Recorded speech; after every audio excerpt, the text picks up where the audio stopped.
I, as a fan, don't necessarily want to be serviced. Man, Right. that sounds dirty, but I know, right? Well, it depends on what you're a fan of. anyway, I guess yes.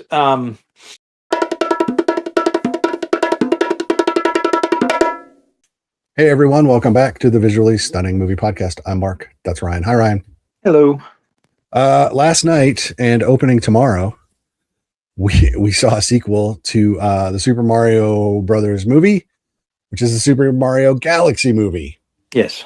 Chris Pratt returns, Anya Taylor-Joy returns, Charlie Day returns, Jack Black returns, and we get a few extra voices this time.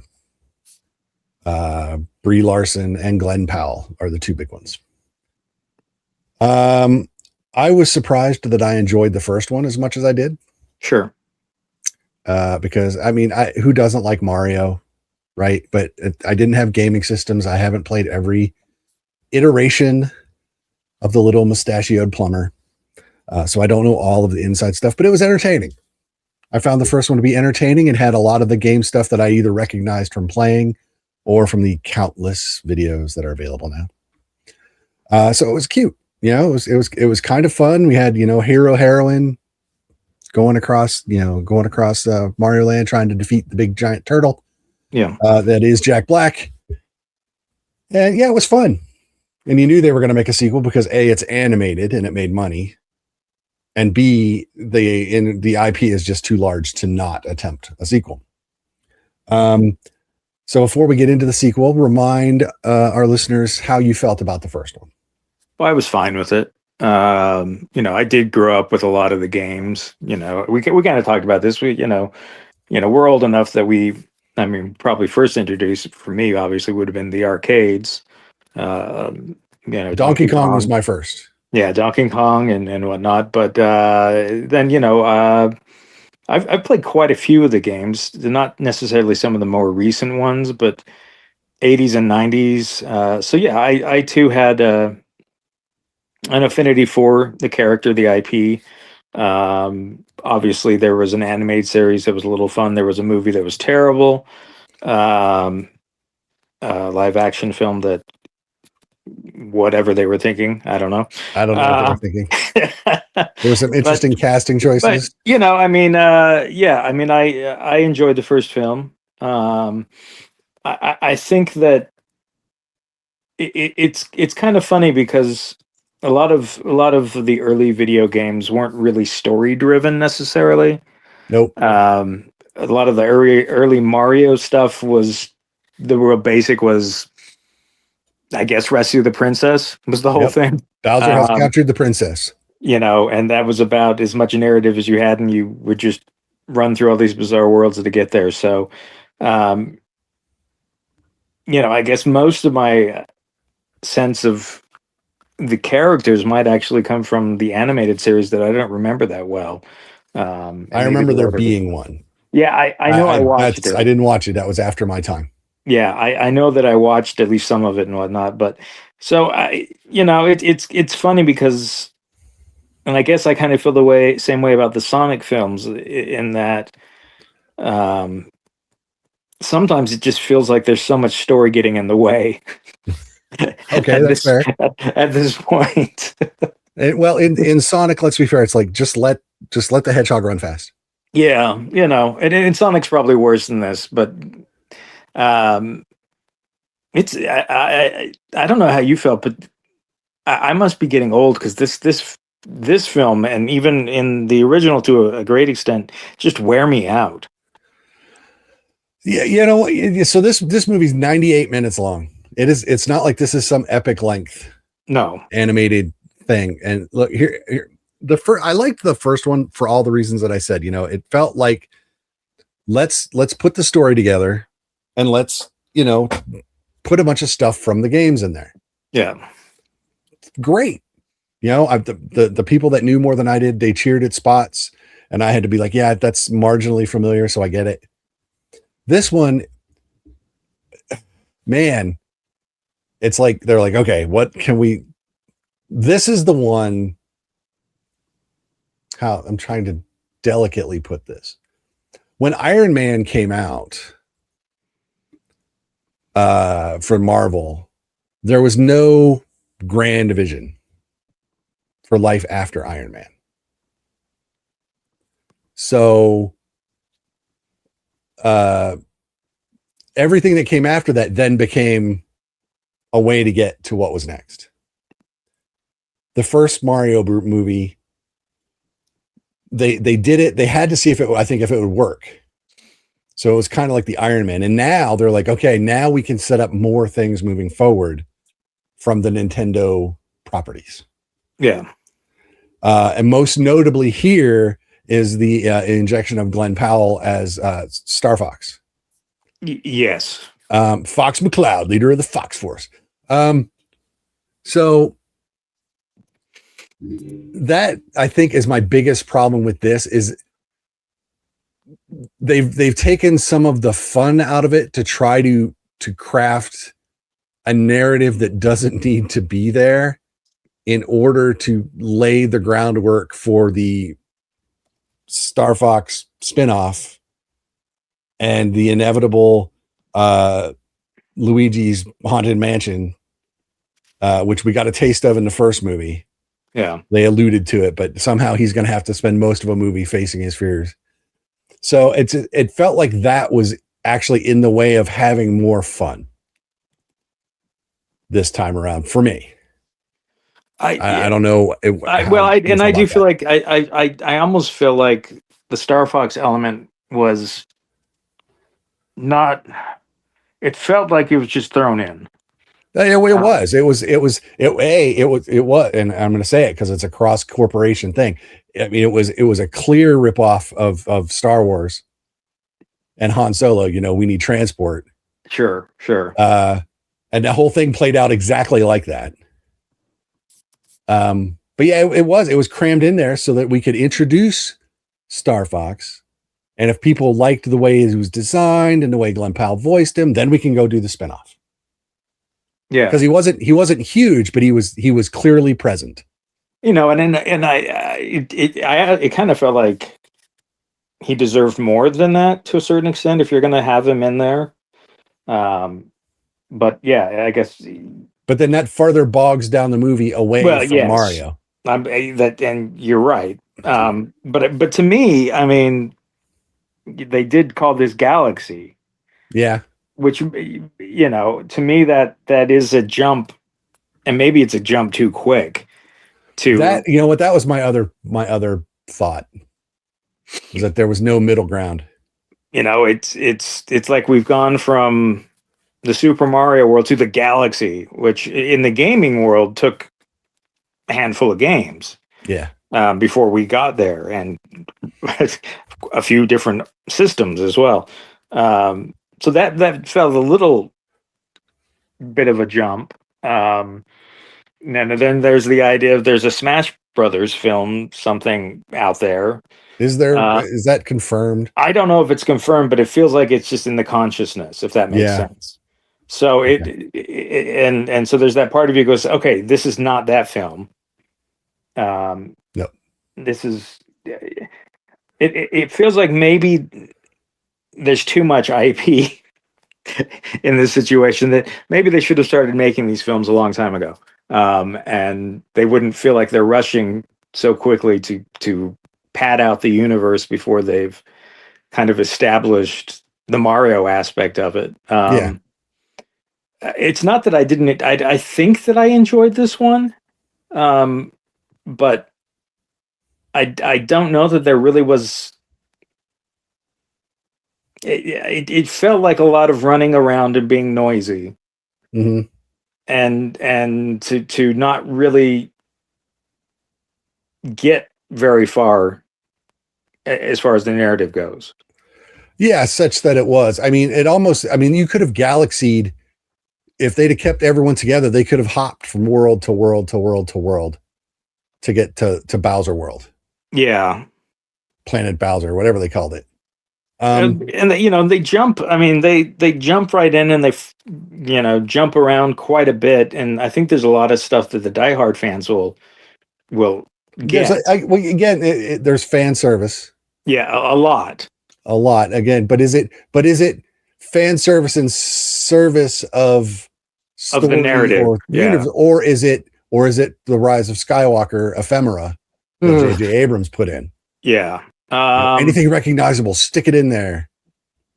And I don't know that I would go that far. No, the I don't Rise of think. Skywalker was pretty freaking terrible. Yeah, I mean, I don't think, and I say that as, I guess, the fan that they were trying to service as far as Star Wars. Actually, I wasn't the fan they were trying to service, and I Fail. think that's Yeah. part of the problem.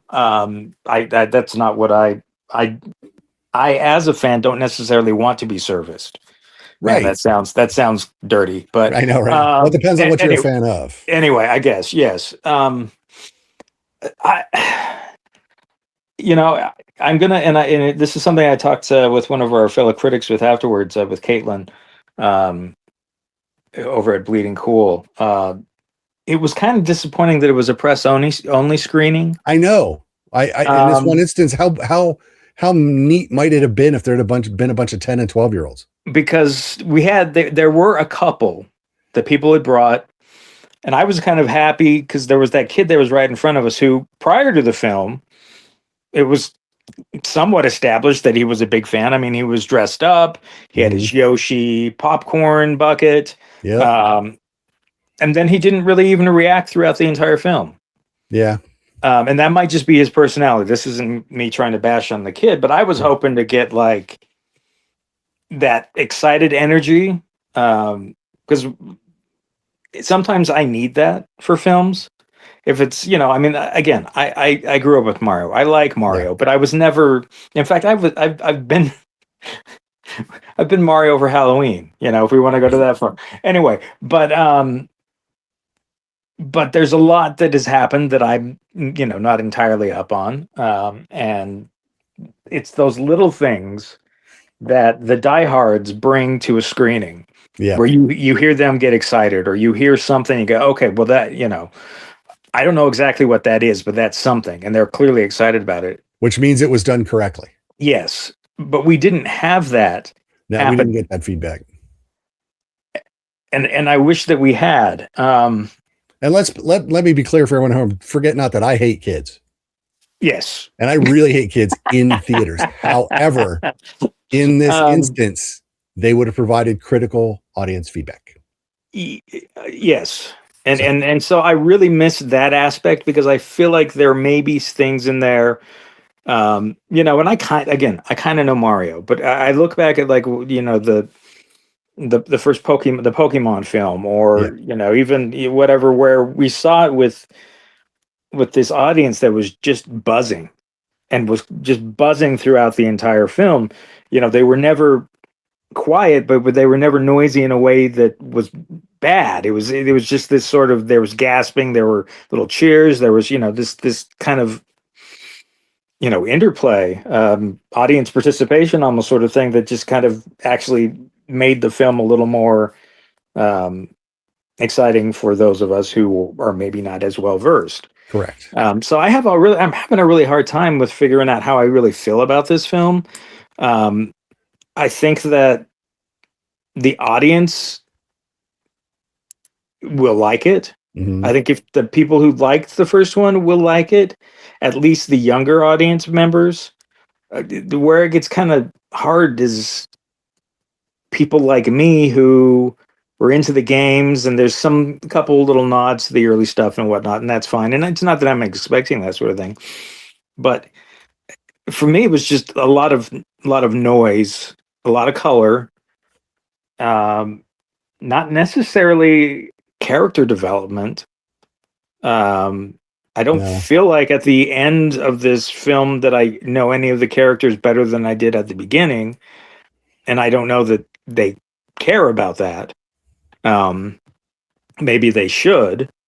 Mario does get a little bit of character, but everyone else is just, I mean, incredibly supporting, roles. And we have Bowser's son, who is kind of a one note sort of thing. Oh yeah.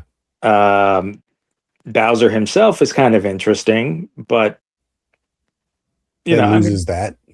Yeah. There's only so much you can do with someone who's having a personality crisis, I suppose. Right. I don't know. So I think It's fine. I think I liked it, but I think I would have liked it more if I saw it with my nephews, Mhm. or if I saw it with people who were more invested. Um, the going and seeing Minecraft with audiences that loved Minecraft. I mean, I know Minecraft. I've played Minecraft. But I've I never never dived, played it, and I appreciated that audience. and I've never dived in. But there's the whole mythos that has been developed by the fandom that the film was able to tap into, and that was a lot of fun. Yep. That might be the most fun I've had in a movie theater for a film that I wasn't all that invested in. And I wanted that for this, and I didn't get that for this. And I guess I'm going to have to blame it on the fact that we didn't have an audience. But what if the audience, even if they were there, because the ones that were there weren't really into it in the way that I kind of hoped. No, I believe Tracy behind us was laughing louder than. Yeah.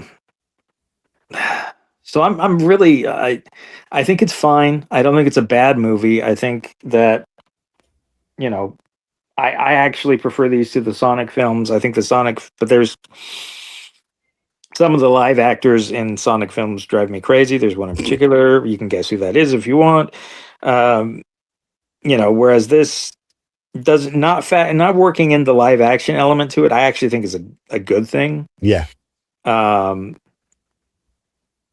I think it's fine. I think if you're interested in the film, you'll enjoy it. If you're taking your kids, I think your kids will enjoy it. I just don't know that it is As good as the first one. well, or and the first one has that originality element Yes. to it, and it's the first time we're really getting to see these characters. But yeah, I don't think I'm disappointed, but because I didn't really have expectations, but I definitely feel like it could have been better. Um, that there could be more on screen, I guess. Yeah. No, I Yeah, absolutely agree. It's for as short as it is, it is always busy, but it feels like it's busy for busy's sake. yeah. I mean, it's not like I think of Fury Road, which is that film will leave you exhausted, but in a good way. Yeah. Whereas this one, I felt like I was exhausted just trying to. I did not keep up as necessary. I don't know. There was just And yes, we get that we're talking about an animated children's movie. yeah, and that's which is We yeah. But understand that. but there are great animated children's films. Yes. There are and Mario comes with some already. I'm already conditioned to like a Mario movie. Um, Yep. I mean, Mario was a considerable part of my childhood and spent many hours. You know, Yep. so So many of us did. I just kind of feel like maybe they need a little more substance there. Um, for me. Yeah, and like I said, part of it for me was they split the party. Yes. And we had the weird romance angle. Yes. Weirder than Bowser and Peach. Bowser for Peach. Yeah. So not as good as it should have been. But like I said, so I saw projections. Somewhere said that this is projected to make 350 million opening weekend worldwide. How and that astonished me when I saw that number. Now I realize that includes Wednesday and Thursday. Yeah. Which I mean, still a ridiculously large number. If it And I actually think, makes it. I mean, and I do think I'm not going to argue with. I think it's perfectly capable of doing that kind of numbers. I think we've seen that. I mean, I was a little surprised by Hopper's numbers. Yeah. And this I think is more loaded than that film is because it is a incredibly well known IP and um, it brings a rabid fandom to it Yeah. that Hoppers wouldn't have had because it was an original film. And Um, yeah, it's weird because it's easier for me to kind of dissect hoppers and figure out everything that is right and wrong with that. And then when it comes to this, it's just a hard egg for me to crack, I guess. Um, Yeah. Yoshi I pun not intended. no, well, or maybe it is. I don't know. They You do know, that very much, which is kind of funny. no, yeah, So it's going to do bank, and we're going to get more. What that bank is winds up being, we'll see. We'll see it, but it is, like I said, it's fine. Like I said, I think I liked it. I think I did like it. I think I wanted it to be more than just what we got. Yeah. I wanted it to be more of that experience, and maybe that's because we didn't see with an audience, and so Yeah. that's where I think I'm a little confused. And like I said, I know my nephews are gonna want to see this as soon as possible. My niece might even be on that train now. I'm not sure, but and I guess I really wish I could have seen it with them, just to you know to vampire a little of that joy off of them, I suppose. Yeah. But That's probably it. So there you go. That is the Super Mario Galaxy movie. Opens in theaters April 1st. That is not an April Fool's joke. It is opening tomorrow. yes, So, because I'm going to put this up tonight. So that's what we're going to do. It's going to open tomorrow, April 1st. So if you're a fan of the first one, you should probably enjoy this one. yeah, Try to see it in a packed screening, I guess, and let us know. Let us know how the audience reaction was. yeah. I just that's the big hang up for me. I think audiences will go crazy for it, But we but don't know. but I don't know. Yeah, I don't know. It's craziness. So there you go. We do have a few movies trickling out over the next couple weeks. We have some TV that we can talk about at some point because now Daredevil, he's back season 2, and the Mall animated series on Disney Plus is soon to grace our screens, and we have those screeners as well. So we should be talking about those. But then, there's some other movies coming up, and we'll talk about those as well. Yeah, good times. Don't forget to like us, follow us on social media, go to the website, vsmoviepodcast.com. If you're on YouTube, click subscribe. That would be incredibly helpful. Review us, leave us feedback, all that good stuff. You know how it works. Till we talk to you again, be good, stay safe. I'm Mark. That's Ryan. Bye, Ryan. See everybody. And we'll talk to y'all later. Bye-bye.